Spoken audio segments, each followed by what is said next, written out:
to another Arrow episode review. My thoughts on tonight's episode of Arrow titled Bratva. And as you guys know, if you guys watched my review of last week's episode and you guys, heard my rant on the whole Laurel Lance thing and the Dinah Drake character and all that stuff, this week honestly was a good episode. One of the things I liked about it because of my my problems with the whole Dinah Drake thing and the mistreatment of Laurel, my problems with the show are still there. However, the way that they used Dinah's character in this episode, it's just very minimalized, not too much character moments for her. She has some cool action sequences with the Canary Cry and chasing down, the Markovian terrorists and stuff like that. Those are some cool moments for her, but overall she wasn't really utilized all that much, which to me is kind of good because I don't want for them to immediately replace Laurel's role as Black Canary. So maybe it'll be a slow burn kind of thing, in which case I'll be more open to accepting her as a Black Canary. I still think the show mistreated Laurel, and that opinion of mine isn't going to change. But like I said, I thought this was a pretty good episode. It was really cool seeing the Anatoly character again in the present day and going back to Russia. And honestly, I feel like the show more and more is starting to remember what it is in terms of its own identity. Because that's where I feel like in seasons 3 and 4, it was trying to do so many outlandish things that are outside of the norm of Arrow, like Ra's al Ghul and the Lazarus Pits and Damien Dark and magic and all these different things that don't fit within the Arrow universe. And that's just, to me, where I think some of the problems lie, because they're trying to do all these different things, as well as, the poorly written Olicity romance and all these different things. So it was hard for a lot of fans, including myself, to really be bought into a season-long storyline that, in all honesty, didn't make a whole ton of sense. Like the whole Damien Dark thing last year, again, it was just, it didn't fit the show. Whereas Damien Dark, I think, is a way, way better fit on Legends, and even then, he doesn't have any of his mystical powers on that show, and I think he's a better fit for that show because his character is a little more over the top, but he's in a show that is already kind of over the top, so that's where he fits a little more. So we're in this show, in this season, it's a lot more grounded, and yes, you have a little more outlandish characters like Ragman and some of these other things going on, but it doesn't, this season doesn't feel as outlandish as seasons 3 and 4 were. That's where, going back to the gritty violence of it, and especially seeing Oliver's progression in the flashbacks, finding towards how he was at the beginning of season 1. My only gripe, and I've mentioned this several times in the last couple years, the cutting of his hair in season 4, and honestly, the fact that his lack of presence on the island itself. And it's how is he supposed to have that long nappy beard and all the scars and all that stuff? I mean, I know he has a lot of those scars, but I'm just saying, he's supposed to have that look by the end of his time in Russia, or by the end of this season. So none of this is making any sense. He can't have that long of hair and that long of a beard, I think, within 6-7 months. To me, that makes no sense. And that's where, if maybe he was a little more well kept at the beginning of the show or something. If they didn't, because the show is contradicting itself somewhat in the flashbacks by doing certain things like that. I understand Stephen Amell doesn't like the wig and stuff like that, but it's continuity errors, So that's where it's just, I don't know, things like that kind of bug me. But overall, I think the flashbacks this season are working a hell of a lot better, even if they aren't focusing too much on them. In this episode, they started the episode with a great action sequence with Talia and Oliver, and I'm glad they're not focusing too much on Talia being a member of the League of Assassins and being Ra's al Ghul's daughter. She's being there as a way to push Oliver to be the Arrow, to be, something different, and for him to kind of accept who he's going to become, and not just do these different things because he's trying to keep himself away from Starling City. So she's pushing him to be that person. I think it's good. It's good for Oliver to slowly get to that point.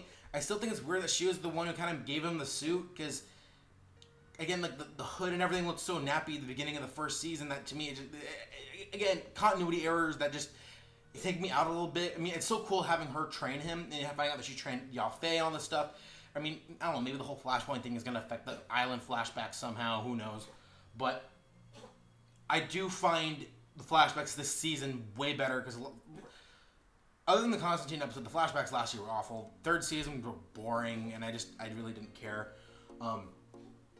I honestly am just really excited for what the rest of the season has to offer in terms of the flashback storyline.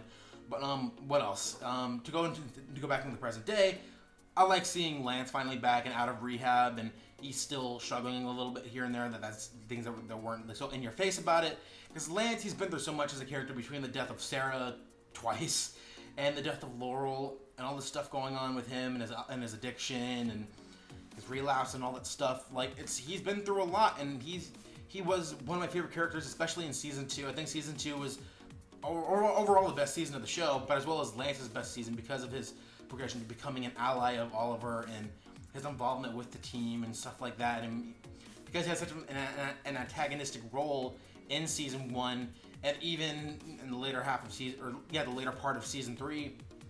So seeing him finally kind of come back and be kind of the Lance he was at the beginning of the show, or more so in season 2 than season 1. It's just really nice having him back and seeing his character his character dynamic with Renee, as we see him slowly kind of come back and like in him being normal, you know. So seeing him and his dynamic with Renee and him kind of practicing the interview with Susan Williams, or practicing for his interview with Susan Williams, I feel like it's just showing, kind of reminding Quentin of who he is, but also being able to move on and having Renee be that person. I feel like those two characters, in terms of their personalities, are the most alike. So having the two of them clash and kind of butt heads, I think was kind of a cool dynamic to see. And I feel like, you know, they kind of hinted at Renee being his assistant, so maybe that's a way of Renee getting and building his relationship with Lance. So I'm really excited to see that. What else? I'm not sure how to feel about this whole Felicity storyline of her helping the hacker group, and because I know Guggenheim and them teased this whole darker Felicity storyline that they were teasing earlier in the year, or late last year actually. It's hard for me to take Felicity seriously as a character at this point because of my feelings towards her, and I'm not gonna go there again because I've ranted enough about Felicity, and you guys are probably tired of hearing it, even though a lot of you guys agree with me. I'm just not gonna go there. Even then, it's just hard for me as an audience member to buy her doing all this stuff behind everyone's back, and because it's just gonna blow up in her face, and I don't know. We'll see what happens. That's all I gotta say about that. But I did like Rory kind of calling her out on it, and then having Oliver kind of call her out on it without being so in her face about it. Though I kind of wish they did have somewhat of an actual confrontation about it. But I know that it's going to build up to a serious confrontation later on in the season, so we'll see. And this is CW, so they love teasing conflicts that are just going to be brought up later on in the show.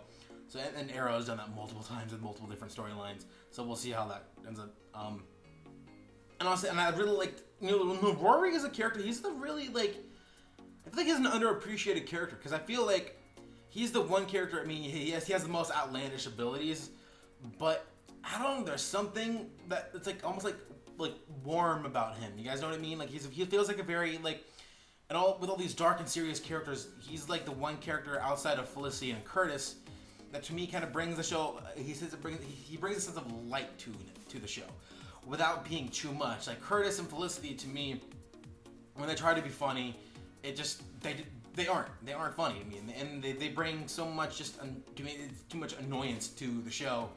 Whereas, with Rory, he brings a sense of heart and lightness to the show in some of its darker moments. So when this episode, because of him using the rags to stop the nuke, which I found really cool, by the way, and that led to him kind of with the rags, he lost his connection to the rags somehow, and he said he's leaving for a while. So that kind of sucks because I was actually growing to really like and appreciate the character.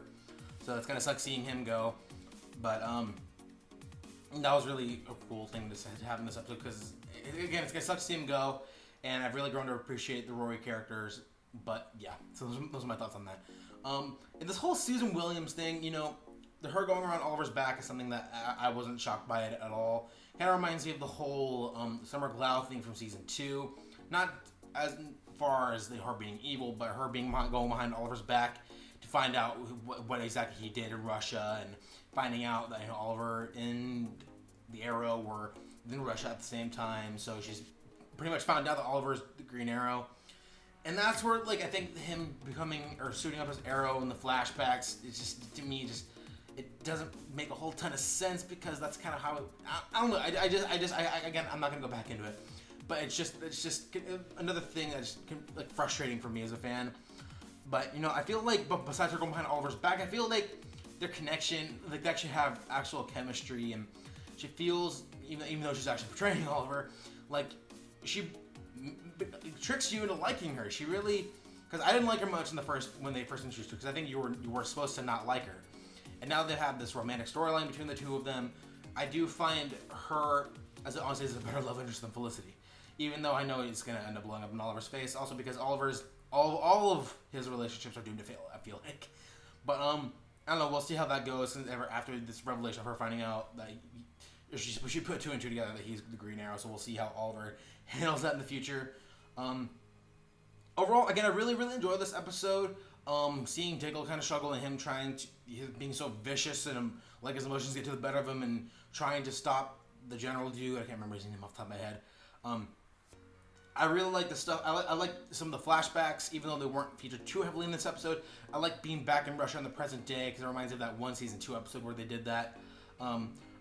Yeah, I think that being said, that's going to be it for me. So what did you guys think of this episode? Sound your thoughts in the comment section below. Give this video a thumbs up and hit the subscribe button for all the other content I put on my channel.